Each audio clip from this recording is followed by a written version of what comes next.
I work night shifts at a 24-hour self-storage facility, a 3-story building on the edge of an industrial area. It's mostly quiet, with the occasional late-night customer moving stuff in or out.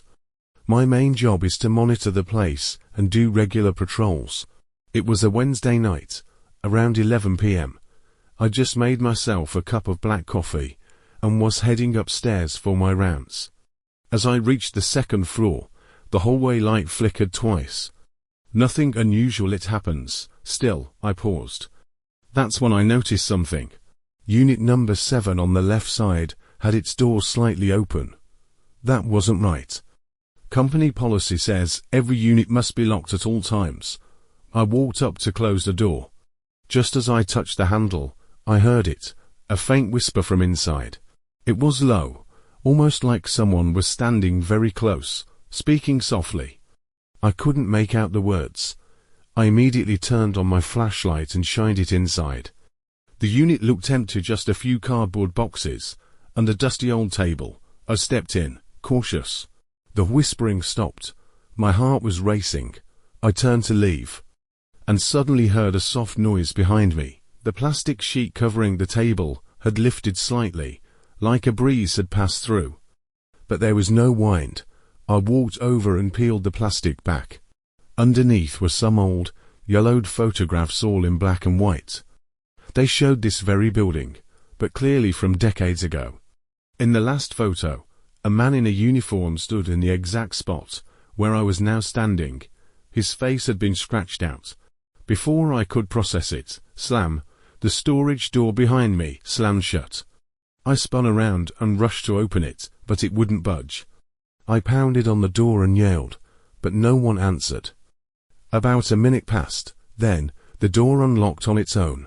I stepped out, covered in cold sweat, and made my way back to the security room. When I checked the security footage, the entire recording for that time frame was gone, just static. I locked the photos in a drawer and handed them to my manager the next morning. He didn't say a word, just nodded. I asked, "Do you want to check out the unit?" He shook his head. No need. That evening after work, curiosity got the better of me. I went back to the second floor. The door to unit number 7 was locked. From the outside, everything looked normal, except the number plate was missing, and on the wall, a small rectangular patch looked as if something had been deliberately scraped off. The next day during shift change, I took one more look. The unit was still there, door still locked, but still no number.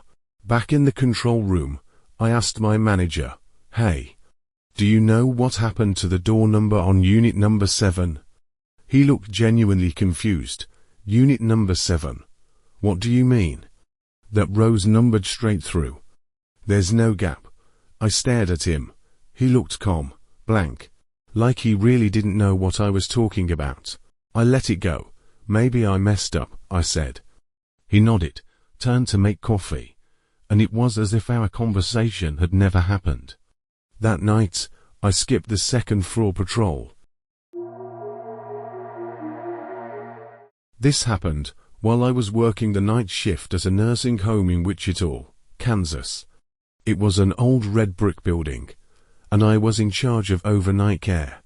Each floor had a dozen or so rooms, and I had to do 3 rounds every night. It happened around 2 a.m. I had just entered Corridor C when I noticed that room 109 at the end of the hall was open. I clearly remembered checking it earlier. It was vacant. No one was supposed to be in there. I walked over to close the door, and that's when a strange smell hit me. It was like old wood soaked in water, damp, musty, and rotten. I reached in to turn off the light, but it suddenly shut off on its own. I stood at the doorway, unsure whether to step inside. It was pitch black, couldn't see a thing, but I could hear something.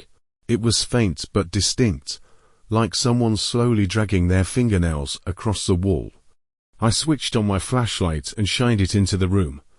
There was no one inside, but the walls were covered in long, deep scratch marks, as if someone had clawed at them over and over. Bits of chipped paint and plaster were scattered across the floor. I shut the door and walked quickly back down the hallway. When I was halfway down, I heard the door creak open behind me. I turned around. The door was wide open again, still empty. But I felt it someone standing just behind the door, staring at me. I didn't wait to find out. I hurried back to the office to check the security monitors.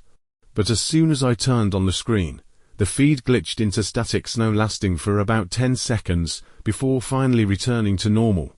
I didn't do any more rounds that night. The next morning, I told the day shift nurse what had happened. Her face went pale.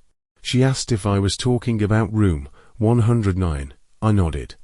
Then she told me that 3 years ago, an elderly woman had lived in that room. She had severe depression. Every night, she would scratch the walls with her nails. Eventually, she took her own life in that room. It had been unoccupied ever since. We reported it to the director. All he said was not to talk about it. That night, room 109 was sealed off. The number on the door was blacked out, as if it had never been there at all. I used to work at a small print shop in Boston, Massachusetts. It was a family-run business, not a big place. The workshop and office were connected in one building. I worked the night shift as a machine operator. It happened on a Saturday night. I was the only one there. Around 9 p.m., the press started acting up. I shut down the main machine to check the printing drum, and just as I opened the casing, I heard someone cough behind me. I turned around, nobody there. I called out, "Who's there?" No answer. I walked across the workshop and saw a shadow, someone slipping into the storage room. I followed, pushed the door open. The lights were on, but the room was empty. The only thing out of place was a box of printing paper on the shelf. It had been pulled open, and sheets were scattered all over the floor. I turned to leave, and that's when I heard a phone ringing just outside the door. It was my ringtone, but I had left my phone in my locker. I rushed back. Sure enough, my phone was vibrating inside the locker. The screen showed an unknown number. I answered. Nobody spoke. I could only hear breathing, slow and steady. I hung up, and suddenly, something felt off. I looked at the clock on the wall. It was stuck at 8:23. I checked my phone, it said 9:42. I could have sworn only a few minutes had passed while I was fixing the machine. I pulled up the security footage to review the time I spent on the repair. On screen, I never moved from the machine. I never went near the storage room. I called my boss. He drove over. It took him about 30 minutes. After watching the footage, his face went pale. All he said was, "You're not the first." Then he told me to head home and said he'd take care of it. I still don't know what I saw that night, and honestly, I don't want to. I was a part-time worker at the city library, mostly handling cleanup and organizing before closing every Wednesday night. The library was housed in an old stone building, beige bricks on the outside, with a lot of dark wood paneling and a hand-crank elevator inside. The ceilings were high, and the long hallways gave off a faint echo when you walked through them. That night, we were set to close at 10 p.m. I was up on the 3rd floor in the literature section, sorting books and getting ready to reshelve them, when I heard footsteps downstairs on the 2nd floor. By then, the place should have been cleared out. I was the only one left on shift. I went to the staircase and looked down, but didn't see anyone. "Hello, is someone still here?" I called out. No answer. I grabbed my radio and checked with the security guard, but he said he'd just finished his rounds. Whole building was clear. So I decided to go check for myself. The lighting on the 2nd floor was dim, yellowish. Rows of tall bookshelves lined the walls like narrow corridors. As I walked down the hallway, I heard a woman softly reading aloud. The voice was coming from the history section. I moved toward it, but the voice suddenly stopped. I rounded the shelves. Nobody there. The space was completely empty. In the middle of the floor lay an open book, an old edition of Shakespeare's collected plays. I bent down to pick it up and saw a line circled in red ink. "Speak again, Bright Angel. I flipped through a few pages. Dozens of lines had been marked in red, like someone had gone through the book slowly, carefully reading and circling as they went. I tucked the book under my arm and started walking away when I felt a breeze rush past my back, coming from between the shelves. I turned around and saw a book slide itself out from the end of the shelf and fall to the floor. I didn't go back to pick it up. I turned and made a beeline for the stairs. But when I got there, I noticed something strange. The old supply closet next to the stairwell, usually locked, was open. Inside was a narrow staircase leading downward. I had never seen this stairwell before. No one had ever mentioned a basement. I shined my flashlight down. There were no lights. It looked like no one had set foot down there in years. I couldn't help myself. I took a few cautious steps. Each one creaked loudly beneath me. At the bottom was a small room with stone walls and a damp, mouldy chill in the air. In one corner sat a dusty wooden chair and an oil lamp. Resting on the chair was a thick book. I stepped closer. It was the same Shakespeare volume that had fallen upstairs. I turned to leave, heart pounding, and that's when I saw it. A figure in the corner. Faint, blurred, but unmistakably there, watching. I couldn't speak. I just ran. I bolted up the stairs, back to the first floor, and called the police. When they arrived, the door was closed tight again. The staircase, gone, like it had never been there. A few days later, I got a notice from the library. An overdue book fine. The book listed, that same Shakespeare playbook. But I never took it home. I worked at a small auto repair shop. A one-story metal building split into an office and a workshop. One night, I stayed late to finish some estimates. I was the only one there, around 10 p.m. Just as I was sorting through some customer forms, I heard something fall in the workshop. I looked up at the monitor, but the security cam feed was frozen. I got up and went into the shop.